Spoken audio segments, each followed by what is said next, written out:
அசோக், மணி, ராஜேஷ் அந்த டீமு இவ்வளவு சிறப்பாக நடந்து கொண்டிருக்கிறது காரணமானவர்களுக்கு முதற்கண் நன்றியை தெரிவித்துக் கொள்கிறோம். இப்பொழுது ஃபர்ஸ்ட் இந்த 4 வரை முடிந்தாச்சு. யார் ஃபர்ஸ்ட், செகண்ட், தேர்டு இந்த 3க்கு தான் இப்போ அனௌன்ஸ் பண்ண போகிறோம்.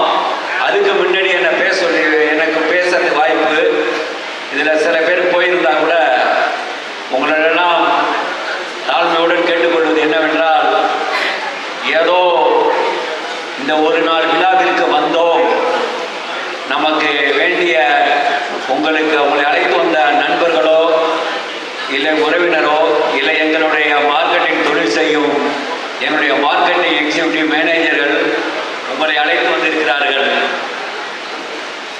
அவர்களால் நீங்கள் இங்கே வந்துள்ளீர்கள். இது கூடி கலையும் விழா இல்லை. இதை நம்மளுடைய ஒரு சாதனையாக ஆக்க வேண்டிய விழாவாக இதை எடுத்துக்கொள்ள வேண்டும். நீங்கள் ஒரு தொழில் செய்வது என்றால் எவ்வளவு முதலீடு வேண்டும், அதற்கு எத்தனை ஆட்கள் வேண்டும் என்பது உங்களுக்கு நன்றாக தெரியும். ஒரு பெட்டி கடை வைப்பது என்றாலும் கூட ஒரு பெட்டி கடைக்கு ஒரு அட்வான்ஸ் தரணும். அந்த அட்வான்ஸ் வாடகைக்கு ஏற்பாடு பண்ணணும். அது வாடகை தருவதற்கு அது தொடர்ந்து வியாபாரம் நன்றாக நடக்க வேண்டும். அதை மாற்றுவதற்கு உங்களுக்கு மாற்று ஆடு இன்னொரு ஆளை நியமிக்க வேண்டும், அல்லது உங்களுடைய துணைவியாரை அதற்கு உங்களுக்கு துணையாக வைத்துக் கொள்ள வேண்டும். ஆனால் எந்த விதமான முதலீடும் இல்லாமல், சிங்கிள் பைசா செலவு இல்லாமல், மாயம் இல்லை, மந்திரம் இல்லை, இது தந்திரம் இல்லை, உண்மையிலேயே உங்களுடைய உங்கள்கிட்ட கேட்பது என்னவென்றால், உங்களுடைய முதலீடு சிறு ஒரு பைசா இல்லாமல் உங்களுக்கு விசிட்டிங் கார்டிலிருந்து நாங்கள் போட்டு தரோம். அதிலிருந்து நீங்கள் உங்களுடைய அழைத்து வந்த நண்பர்களோ எக்ஸிக்யூட்டிவ் எங்களுடைய மேனேஜர்களோ சொல்வதை நீங்கள் கேட்டால், நீங்களும் நாளை லட்சாதிபதி, அதற்கும் அடுத்து நீங்கள் கோடீஸ்வரன்.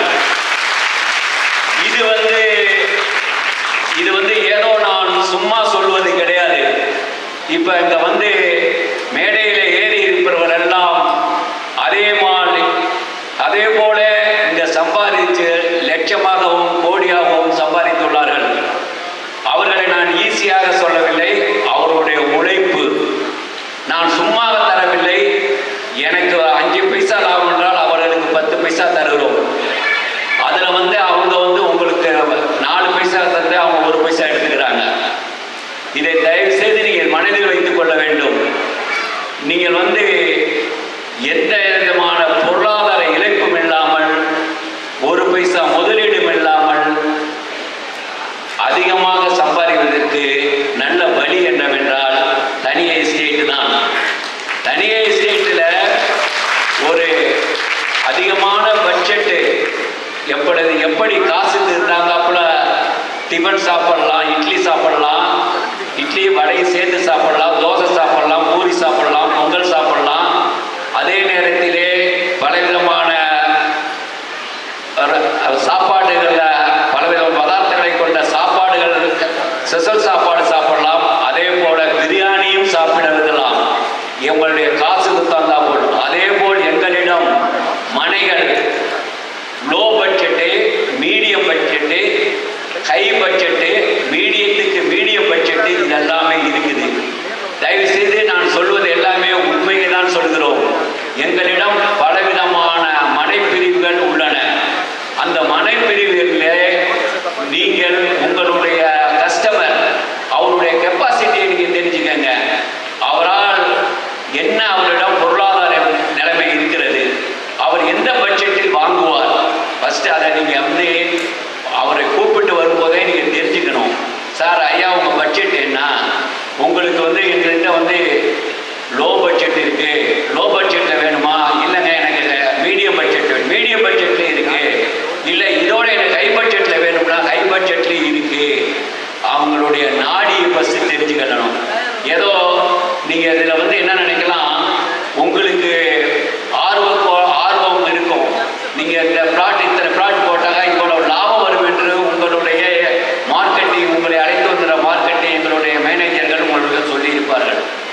அதை நீங்கள் கணக்கு போட்டு வரும் பொழுது, நீங்கள் ஆட்கள் அழைத்து வரும் பொழுது அவங்க 10 பிளாட்டுக்கு கூட அட்வான்ஸ் தந்திருப்பாங்க. ஆனால் அவங்க அக்ரிமெண்ட் போடும்போது 2 பிளாட்டுக்கு தான் வரும். அந்த 2 பிளாட்டில் ஒரு பிளாட்டு தான் ரிஜிஸ்டர் ஆகும் வரும். ஏன் சொல்கிறேன்னா, அப்போ நீங்கள் இந்த 10 பிளாட்டுக்கு ஒரு லாபத்தை கணக்கு போட்டு இருப்பீர்கள். அது உங்களுடைய மனதை அளவில் பாதித்து இந்த ஃபீல்டில் ஐயோ நமக்கு என்ன ஆசைப்பட்டு நம்ம இத்தனை பிளாட்டு வாங்குறதுக்கு வந்தோம், இத்தனை பிளாட்டு இவ்வளோ கமிஷன் கிடைக்கும்னு நினைச்சோம், ஆனால் நமக்கு என்னென்னா கடைசியில் இல்லை அப்படின்னு நினைக்காம அந்த ஃபீல்டிலே நீங்கள் எப்படின்னா கூட கவிஞர் கூட சொன்னார், கடவுள் உழைப்புக்கு ஏற்ற ஊதியத்தை தருவான். அடுத்தது நீங்கள் உங்கள் உழைப்பையே கைவிட்டாலும் நீங்கள் உங்களுடைய கடவுள் கருணைன்னா உங்கள் உழைப்பை கடவுள் உங்களை கண்டுகொள்ளாமல் இருக்க மாட்டான். விஷயத்துக்கு வருவோம். என்ன விஷயம்னா, ராம்குமார் ஒருத்தர் இருந்தார். யாரு? ராம்குமாருக்கு சஞ்சய் அஜய் 2 பசங்க. ராம்குமார் ஒரு பிரைவேட் கம்பெனியில் ஒர்க் பண்ணாரு. பிரைவேட் கம்பெனியில் பொறுமையாக சம்பாதிச்சாரு. 2 பசங்க நல்லா படிக்க வச்சாரு. 2 பேருக்கு கல்யாணம் பண்ணார். ஒய்ஃப் கிடையாது அவருக்கு. ஓகேவா? உண்மை சம்பவம். சரியா? ராம்குமாருக்கு ரிட்டையர்மெண்ட் ஆகிட்டார் பிரைவேட் கம்பெனிலேருந்து. வீடுகள் எதுவும் கிடையாது. அவர் சம்பாதிச்ச சொத்து அவங்க பசங்க தான். நிறைய உறவினர்கள் உதவி பண்ணியிருக்காரு, பண்ணியிருக்காரு. ரைட்டா? ஆனால் ராம்குமாருக்கு ஒரு 55 வயசுல அவருக்கு கால் நடக்க முடியாமல் ஆயிடுது. அது வரைக்கும் சப்போர்ட் பண்ணிட்டு இருந்த சின்ன பையன் சஞ்சயும் பெரிய பையன் அஜயும் அதுக்கப்புறம் சப்போர்ட் பண்ணல. அவர் ஒரு முதியோர் இடத்துல சேர்த்துட்டாங்க. அதாவது ராம்குமாருக்கு ஏன் இந்த நிலைமை? இதில் யார் தப்பு இருக்கு? ஆக்சுவலா யாரோட தப்பு சார்? யாரோட தப்பு? சஞ்சய் தப்பா? ராம்குமார் தப்பா? Right, okay. ராம்குமார்கிட்ட கேட்கணும், அவர்கிட்ட போயிட்டேன். நம்ம தான் எப்பயுமே ஸ்ட்ரெயிட் ஆச்சு.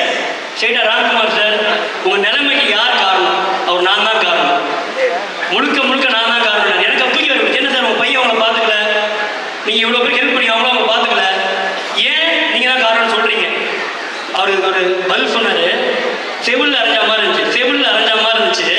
என்ன சொன்னார்னா, நான் என்ன பார்த்துக்கல தம்பி, நான் என்ன பார்த்துக்கல தம்பி, பசங்க நாயா ஒன்று, சொந்தம் நாயா ஒன்று, நான் கடைசியில் என்ன பார்த்துக்கல, நான் என் ஹெல்த்தை பார்த்துக்கவே இல்லை தம்பி அப்படின்னாரு.